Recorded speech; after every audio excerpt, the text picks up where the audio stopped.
এই যে সুখের জন্য যে প্রবাসে যায়, স্বামীর যে আদর সোহাগ, স্বামীর যে একটা। আমার বাড়ি জামালপুর। আমি অনেক গরিব ঘরের একটি মেয়ে। তো আমি আজকে আপনাদের সামনে আসছি।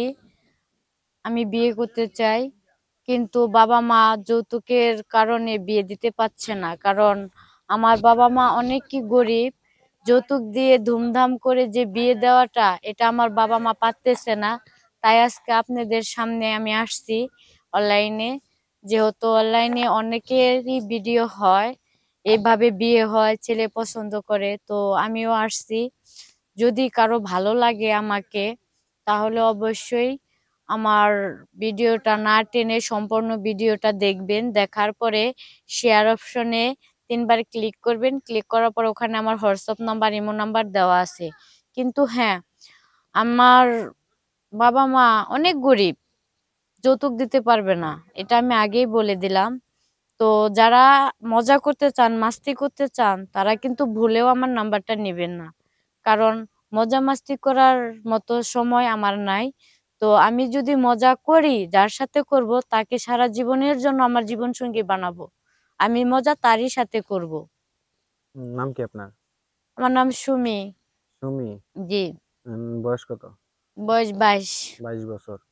প্রেম টেম করছিলেন আগে? না, প্রেম করব কোথা থেকে? বললাম না, যার সাথে প্রেম করব তাকে মনে করেন সারা জীবনের জন্য আমার জীবন সঙ্গী বানাবো। জীবন সঙ্গী বানাই কি করবেন? সংসার করব। হুম। সংসার করব। মানুষ কি করে, যা সবাই করে আমিও তাই করব। তাই নাকি? হুম। পরিবারে কে কে আছে?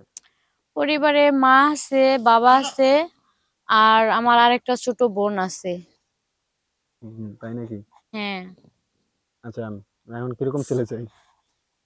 ছেলে বলতে কিরকম বলতে, যেমন কামলা দিয়ে খায়, রিক্সা চালায়, তারপরে ক্ষেত খামারে কাজ করুক, ছেলে গরিব হোক তাতেও সমস্যা নাই, কিন্তু তার ভালো একটা মন থাকতে হবে, সংসারের প্রতি কর্মঠ থাকতে হবে, যেন আমাকে রাইখা বাজে কোনো ধান্দা, এরকম কোনো নেশা পানি যেন না করে।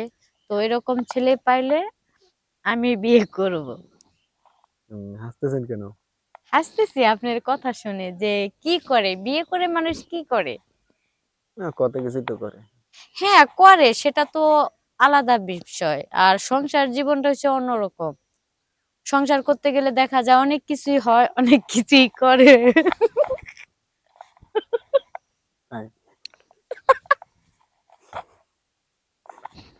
হাসতেছেন? আপনার হাসি দেখে তো আমার হাসি হইতেছে ভাই। ভাই, হাসবো না? কিছু কিছু কথা বলেন এমনি হাসি পায়। তাই নাকি? হ্যাঁ। আচ্ছা আপু, আপনার হাসি দেখে আমার হাসি থামতেছে না।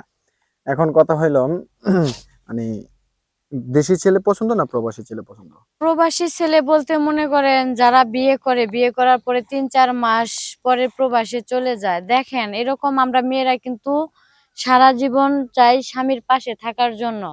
আর ঢাকা শহরে যদি জব করে, তাহলে দেখা যায় যে সপ্তাহে 1 দিন আসা পড়ে, মাসে 4 দিন আসা পড়ে। আর যদি বিয়ে করে দূর প্রবাসে চলে যায়, এই কথা ঠিক যে যারা প্রবাসে যায় সবকিছু একবারে বাদ দিয়ে তারপরে তারা প্রবাসে যায় আমাদের সুখের জন্যই। হুম। কিন্তু এই যে সুখের জন্য যে প্রবাসে যায়, স্বামীর যে আদর সোহাগ, স্বামীর যে একটা যত্ন, এই জিনিসটা কিন্তু আমরা পাই না। হ্যাঁ, ফোনে হয়তো কথা হয়, দেখা হয়, সবই হয় ফোনের মাধ্যমে, কিন্তু শান্তিটা কিন্তু ওইভাবে পাওয়া যায় না। তো আমি বিয়ে প্রবাসীদেরকে করব, কারণ যারা প্রবাসী দীর্ঘ বছর থাইকা দেশে আইসা যে কোনো একটা কাজ কইরা খায়, ওইরকম ছেলে পাইলে আমি তাহলে বিয়ে করব। দেখা যাচ্ছে যে বিয়ে করে 3 মাস 4 মাস ছুটিতে এসে বিয়ে করে চলে যাবে আবার, আমি ওরকম ছেলে বিয়ে করব না। তাই নাকি? হ্যাঁ। আপনার আমরা প্রতিবেদন একেবারে শেষ পর্যায়ে, দর্শকদের উদ্দেশ্যে কিছু বলার আছে?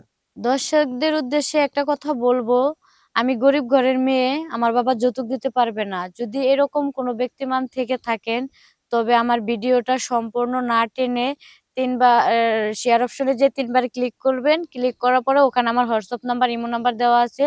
যদি কারো মনে ধরে থাকে, যদি কারো মনে দয়া হয়ে থাকে, তাহলে অবশ্যই এই নাম্বারে আমার সাথে যোগাযোগ করবেন। তাই? জি।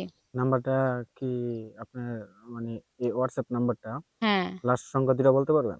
লাস্ট সংখ্যা ফোনের 52। 52, মানে 52? হ্যাঁ। এটা শিওর তো? হ্যাঁ, শিওর। হুম। হ্যাঁ, শিওর। আচ্ছা আপু, এই পর্যন্ত কতটা আলাপ এসেছিল বিয়ের? না, বিয়ে তো অনেক আসে, কিন্তু যেগুলা বিয়ে আসে ওগুলা মনে করেন অনেক টাকা যৌতুক চায়। এত যৌতুক দিয়ে তো আর আমার বাবা বিয়ে দিতে পারবে না। বুঝতে পারছি। আচ্ছা আপু, আমরা আজকে এ পর্যন্তই বিদায় নিচ্ছি। আচ্ছা, ঠিক পরবর্তীতে আছে। কোনো সময়